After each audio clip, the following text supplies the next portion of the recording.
up, nerds? My name is Leslie Smith. Welcome back to the Nerdy Narrative.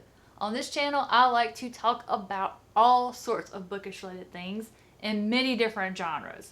Science fiction, fantasy, horror, manga, comics, literary fiction, classics, nonfiction. My channel is just a melting pot of genres. So today is Friday. That means it is time for my weekly reading wrap up. This is where I tell you what I've read, what I'm reading, and what I plan to read next. Previously, I was also doing weekly announcements and book mail that I received in the week, but these videos were just getting way too long. Announcements, I'm going to move over to putting on the community tab on the channel, so keep your eye out for that.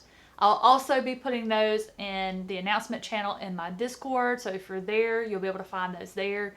And then the book mail, I'm going to move over and include that in with my book haul. That way I can just kind of cut down on the length of this video because I just want to keep these from getting way too long, and they just seem to keep getting longer and longer. All right, so let's talk about what I've been reading. Now, we are in the throes of the shelf space summer readathon called the Olympic Readathon. Team Athena crawled up one more slot. We are now in second place as of week 2. That means it is time for us to get busy. And we do have some strategies for how we plan to take that #1 spot. My first completed read of the week is the second omnibus of the Green Lantern arc by Jeff Johns. Overall, I was very happy with this one. It did feel a little rushed as far as the introduction to the other Lantern Corps. They just kind of all got thrown in at once. None of the other Lantern Corps really got developed as well as the Green and the Yellow Corps did. Because the Green and Yellow Corps were just so well developed, I was expecting it for the others. Now, some were created because of a certain prophecy coming to bear, so I understand that there were a couple that were created because of the conflict, but several others appear to have been around for a while, and I really wish we'd gotten that story. With that being said, this particular volume, there was not one artist in here that I did not enjoy. So I liked volume 2 way better than volume 1 as far as the artistry, but I really liked the storylines from volume 1 better. But overall, for the 2 volumes that I've read so far, it's still a very high 4-star rating for me. So definitely well worth the read. The next book that I completed, I did finish this collection of short stories by Zora Neale Hurston, Hitting a Straight Lick with a Crooked Stick. I really love this collection. There were 4 to 5 stories that I didn't particularly care for as much as the others, and it's probably because of the way they were written. They were written like a numbered statement form, like a list. And that just really broke me out of being able to really follow what it was about. I honestly can't tell you anything about what I read because it was just broken up in a way that just kept interrupting my train of thought, I think. Listening to the audiobook narrator did help a little bit. When listening and following along with your eyes, it still kept interrupting me, and then she would still be speaking and I'm over here stopping with my eyes, and it just got confusing. There were a couple of stories that tied in with their eyes were watching God, which was kind of neat, but also just a touch repetitive. The rest of them were just phenomenal, as I've just come to expect from this author. And then the next book that I read on my Kindle. It is The Final Girl Support Club by Grady Hendrix. It is an arc that I received from NetGalley, and they were very strict in saying I can't post any reviews, written or otherwise, about this book until July 13th. So I can't review it, but I can tell you that I will never reread it again. And I canceled my pre-order for the book after I read it. Actually, I canceled the pre-order before I was even halfway through the book. So that takes care of everything I read. Let's get into what I'm still working on. So I did start Wolves of the Kala by Stephen King, book 5 in the Dark Tower series. And this one started off very strong. I was so interested to know about these wolves of the Kala. And then we get into a section of the story where I meet a character that I've met previously.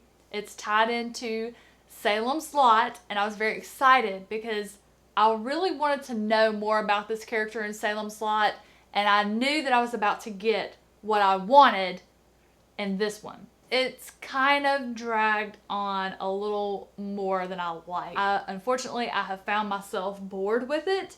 I'm ready to get back to the main storyline that is taking place in this book. This is the first time I've run into a book that is similar to one previous in the series. Up until now, all of the books were each very different and very unique.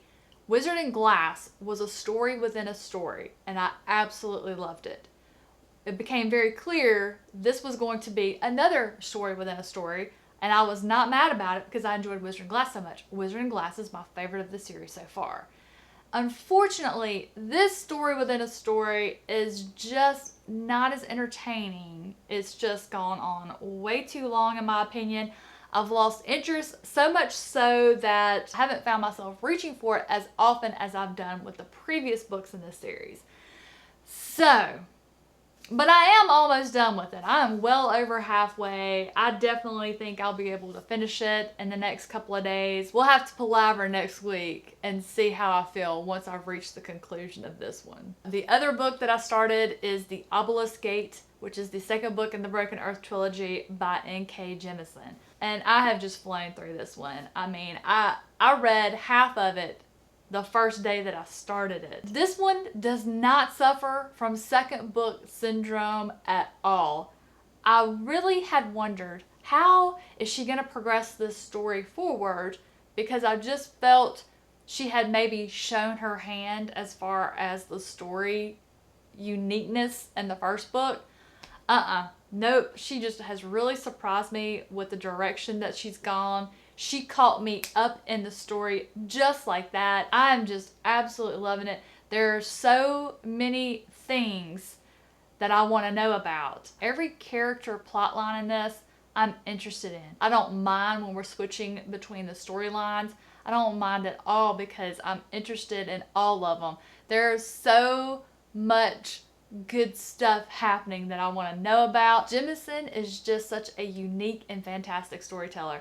I'm hooked. I'm hooked. I'm going to read everything she's got. I cannot wait. But I will definitely be getting this one knocked out in the next day or two. Okay, so the whole reason I haven't finished The Obelisk Gate or Wolves of the Kala is I got interrupted. Well, okay, so I interrupted myself. I was happily working through Wolves of the Kala and The Obelisk Gate. Both are fantasy. They are very different fantasy. I wasn't getting them confused between each other. I wasn't getting burned out. I was thoroughly enjoying both. Of course, I did run into that little snag with Wolves where I kind of wasn't that interested in picking it up as often. But then I thought to myself, you know what?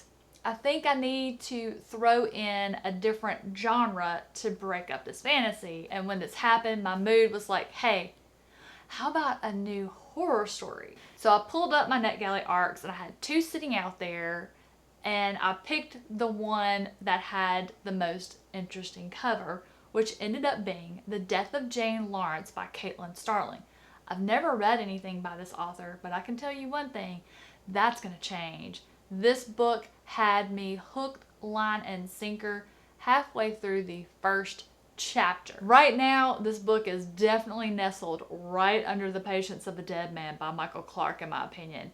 It is creepy. It has really fed my overactive imagination. My plan was, okay, I'm just going to start getting my NetGalley ARCs, and they'll be my bedtime reads where I just crawl in bed and read a couple of chapters before winding down and going to sleep. Nope. I read like 5 chapters of this book the first night I picked it up. The next morning I woke up thinking about it, and it's all I wanted to pick up. I just kind of got obsessed with it. I did hit a portion of the story where I thought the author had ruined the creep factor. I thought she revealed some information. I thought she had done her big reveal too early and ruined the rest of the story. Well, she fixed that quick, fast, and in a hurry. It is getting finished today. I have to know. But it is out there on NetGalley. It comes out much later in the year, September or October. You guys, if you have a NetGalley account, at this point, I'm saying definitely check it out. It is phenomenal. Some of the reviews that I have read about it compared it to House of Leaves, some of Shirley Jackson's writing, and Rebecca. So I know those have been some popular reads out there in the book community lately, so if you liked any of those, consider giving this one a shot. Actually, I am really close to finishing all 3 of those books. I will 100% finish one today. I will definitely finish one tomorrow. So let's talk about what I plan to read next. First up, this is one I said I was going to start last week, but I derailed myself by reading The Death of Jane Lawrence. So I will most definitely get started on East of Eden by John Steinbeck. This is the one that is the fictional retelling of the book of Genesis. So this one is going to get started. This is a read-along that is hosted by the Literary Discourse server. So that Discord is linked in the description box down below if you want to join us. We're going to be reading this over, I believe it's the next 6 weeks, so nice and slow, discussing as we go. So if you're interested, or if this is one you've read that you loved and you want to come see what we think about it as we read, please do so. We would love to have you come over and join in the conversation. So I'll get this one started, and then I believe my next order of business will be to get started on Tagana by Guy Gavriel Kay. This is one that was recommended to me forever ago by my friend Steve, and I bought it off his recommendation, and then it has sat and rotted on my shelves.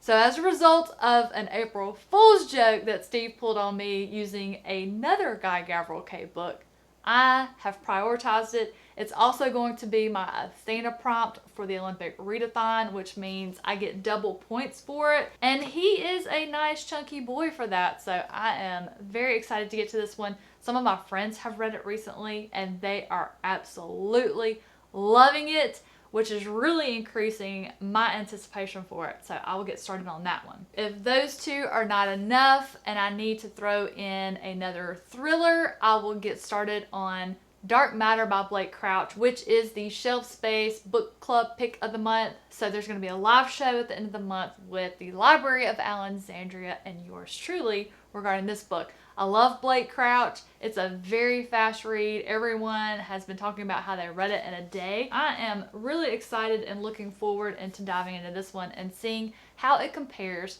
to the other books I've read by him, which is the Wayward Pines series and Recursion. And that takes care of everything I read, what I am still reading, and what I plan to read next. Guys, hit me up in the comments. What all have you been working on this week? Anything exciting that I need to know about? Are you participating in the Readathon?